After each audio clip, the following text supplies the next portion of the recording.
Shalom a todos. En el vídeo de hoy continuaremos con nuestra serie sobre los sefaradim del Imperio Otomano y estábamos analizando en los últimos videos los cambios de modernidad, los diferentes movimientos que tomaron lugar dentro del Imperio Otomano dirigidos a realmente modernizar las comunidades sefardíes por todo el Imperio Otomano y principalmente por las grandes comunidades judías de Italia, los judíos de Francia, que también con la instalación de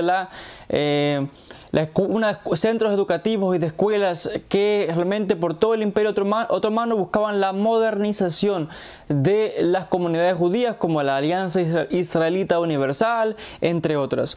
Vamos a tener que para finales del siglo XIX, principios del siglo XX, van a haber diferentes movimientos que también ofrecen muchos cambios, en especial para los jóvenes, entre ellos el movimiento de la Hascalah, el movimiento de grandes pensadores, movimientos sionistas, etcétera, etcétera.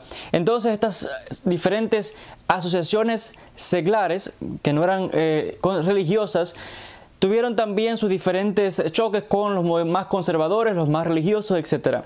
Vamos a tener que por esta época en el Imperio Otomano van a surgir también, va a haber un florecimiento, va a haber estos aires y cambios de modernidad, van a impulsar de manera significativa la proliferación del ladino, del judeo español, con la aparición de periódicos importantes por todo Estambul, en Turquía y por otras regiones, periódicos como La Buena Esperanza, un conocido periódico en ladino que comenzó en el año 1842 por el señor Rafael Uziel.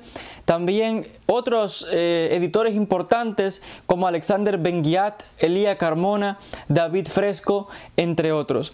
Entonces vamos a tener que no solamente periódicos que van a publicar noticias, sino que además van a publicar una variedad de temas increíbles.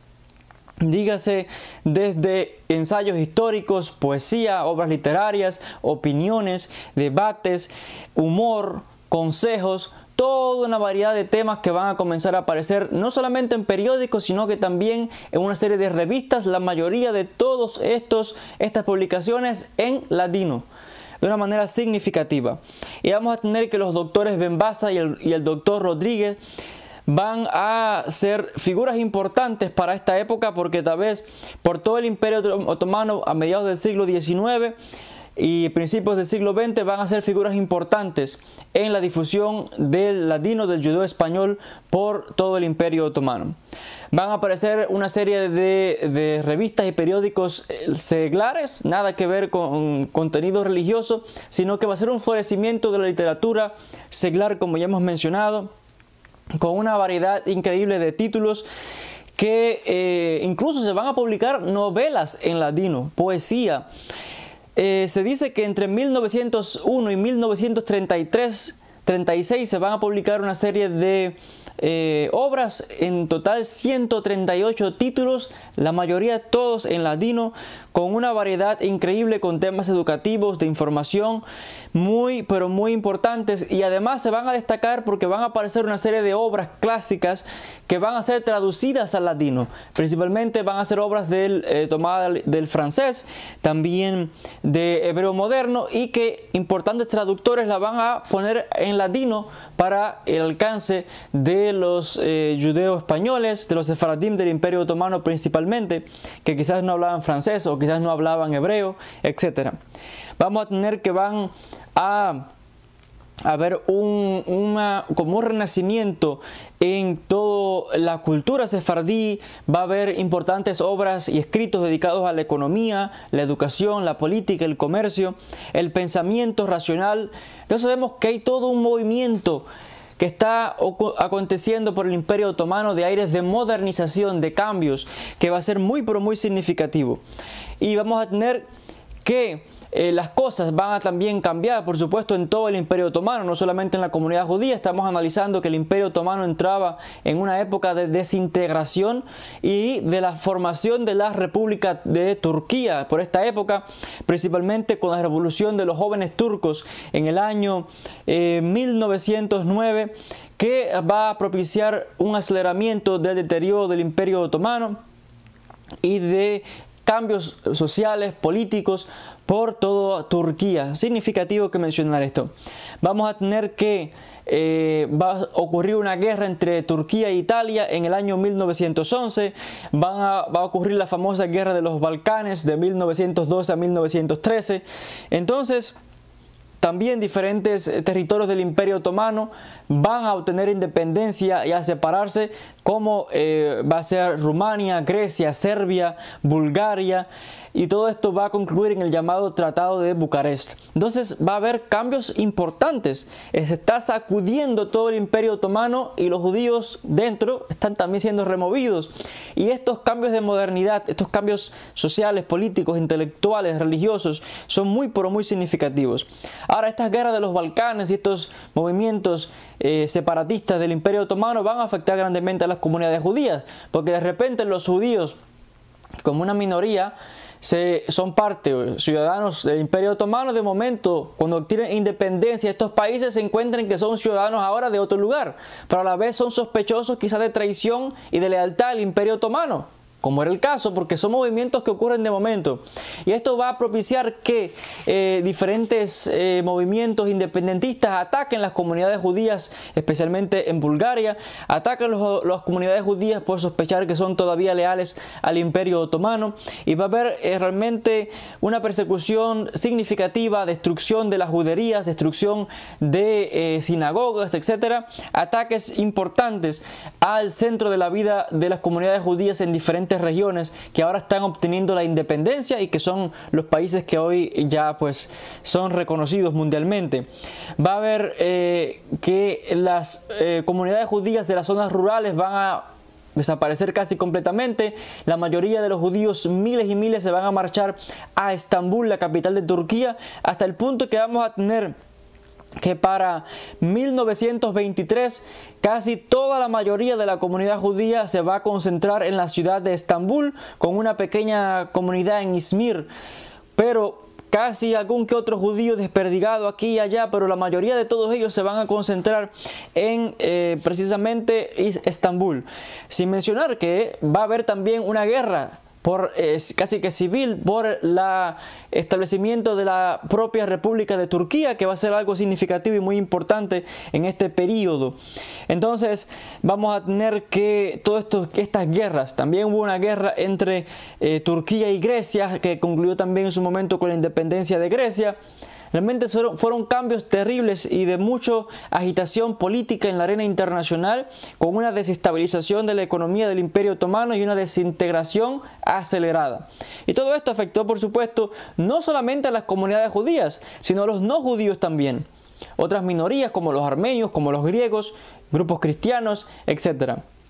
Entonces va a haber algo muy importante que va a acontecer en el año 1923, cuando se va a prohibir que en Turquía los que no sean musulmanes no podrán ocupar cargos políticos, porque va a haber una serie de sospechas. Es una época de intrigas, de traiciones, de guerras, de enfrentamientos, de rebelión, movimientos políticos, pensamiento social, modernidad. Esto es lo que va a propiciar, esta es la entrada del Imperio Otomano a la época moderna. Algo que ya en Europa había acontecido en la época del Renacimiento, etc. Este es el choque del Imperio Otomano con la modernidad, y por supuesto también va a haber un choque de la comunidad judía con la modernidad. Y va a haber todo este desbarajuste, todas estas guerras internas, desestabilización, el final de un imperio que estuvo dominando gran territorios del mundo por casi 600 años y de manera increíble llegando a su final. Y realmente increíble. Menciona el autor en el libro que este Imperio Otomano llega a su final con la firma del Tratado de Lausana en el año 1923, y que esto continuó con la Guerra de Independencia de Turquía del año 1919, o un poquito antes, perdón, 1919-1922, y la conclusión del Imperio Otomano en 1923, un año después, oficialmente.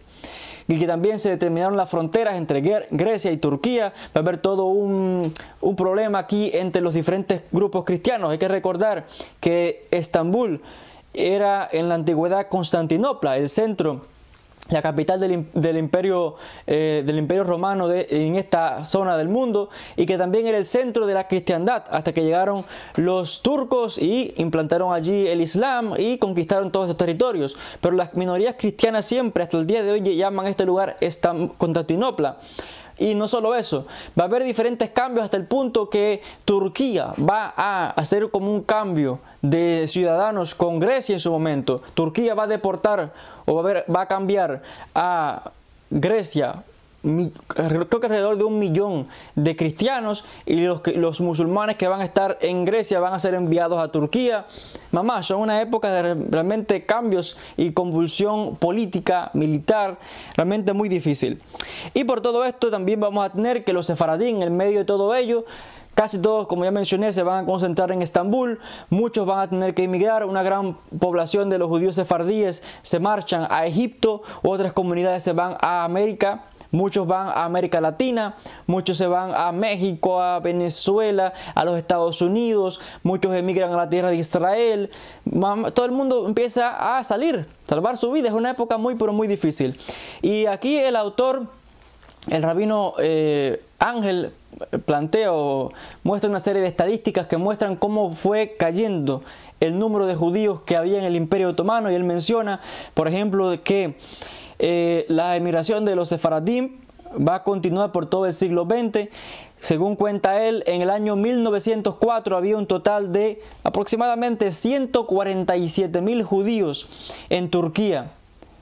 Para 1927, según el censo de la República de Turquía, contó 82.000 judíos. ¿Oigan eso? Para el año 1935 contó 79.000. Para 1945 el censo era de 77.000 judíos. Cuenta el autor que cuando ocurrió todo el movimiento del Tercer Reich y con Hitler y todo este exterminio de judíos, Turquía protegió a sus ciudadanos judíos y no permitió que cayese en manos presa de los nazis. Así que aquí Turquía protegió a sus ciudadanos, como otros países, entre ellos Marruecos, que también protegieron a sus ciudadanos judíos. Ahora, también para el año 1955 el número de judíos había caído a 46.000. Para 1965 cayó a 38.000. Para 1932 cayó en 36.000 el número de judíos. Y para principios del siglo XXI solamente se contaba entre 20.000 judíos, quizás menos. Y es significativo cómo fue cayendo el número de judíos, hasta el punto que estamos hablando que de 147.000 judíos que había en 1906, 1907, 1904, por estas fechas, de 147.000 para principios del siglo XXI solamente había entre 20.000, menos de 20.000. Hoy día, según los cálculos, hay un total de 288.000 judíos sefardíes de Turquía en Israel. Otros miles están en Estados Unidos, América Latina, en Canadá. Y hoy en Turquía lo que quedarán, si acaso, están por estas cifras 16.000, 18.000, casi 20.000, pero están por ahí entre los 16.000, un poquito más, un poquito menos, y probablemente siga disminuyendo. Y es el hecho de que, como es sabido, por fechas recientes, en especial con la formación del Estado de Israel, y hasta hace poco se escucharon noticias de ataques a las comunidades judías en Turquía por los diferentes choques entre el Estado de Israel y entre el gobierno de Turquía. Como la gente no puede ir a Israel y hacer daño allá, o no sé, pues se desquitan con los judíos que viven en Turquía, y hasta hace poco se escucharon noticias, diferentes ataques a sinagogas, destrucción y realmente turbas que estaban enfurecidas atacando a las comunidades judías en Turquía, porque eran pues los judíos más cercanos que tenían, no podían ir a Israel o desquitarse de allá, pues la acogían con aquellos que todavía viven allí en Turquía. La mayoría otra vez están concentrados en Estambul, una pequeña minoría, y con el tiempo posiblemente siga disminuyendo el número, como mismo disminuyó este número de los demás países árabes, donde más de 1 millón de judíos fueron expulsados de estos países árabes: Líbano, Siria, Irak, unos cuantos países, más de 1 millón fueron de judíos sefardíes fueron echados, y la mayoría pues emigró hacia la tierra de Israel, otros se fueron a Estados Unidos, otras comunidades se fueron a Venezuela, a México, a Colombia, etc. Y así pues me imagino que el número también continuará disminuyendo en Turquía. Ahora, el rabino realmente, el próximo subtema que él analiza es lo que él titula el fin de la civilización judeo-española. Así que Bezrat Hashem, ese va a ser el próximo título para el próximo video, y continuaremos aprendiendo un poquito más sobre la historia de los sefaradim del Imperio Otomano. Hasta aquí el video de hoy. Estamos llegando ya al final de la serie, esta serie sobre los sefaradim de las tierras otomanas, principalmente de Turquía, y estamos viendo pues una nostalgia, el fin de una civilización que por cientos de años se asentó por todo este imperio y que hoy día pues es casi que una añoranza. Lo mismo que se añoraba Sefarat, hoy se anhela también estos tiempos, esta época, y pensando también de que al analizar la historia de los sefaradim de Turquía es examinar también la historia de la mayoría de los judíos que también sefardíes, que también tienen ancestros por todos estos territorios del Medio Oriente, pero también en Turquía. Y es algo muy significativo de qué hablar, de cuál divulgar y dar a conocer todo esto que hemos estado conversando por los últimos meses. Así que Bezrat Hashem, en un próximo vídeo continuaremos con esta serie que ya llega a su fin. Gracias a todos por la atención y nos veremos en un próximo vídeo. Shalom y bendiciones para todos.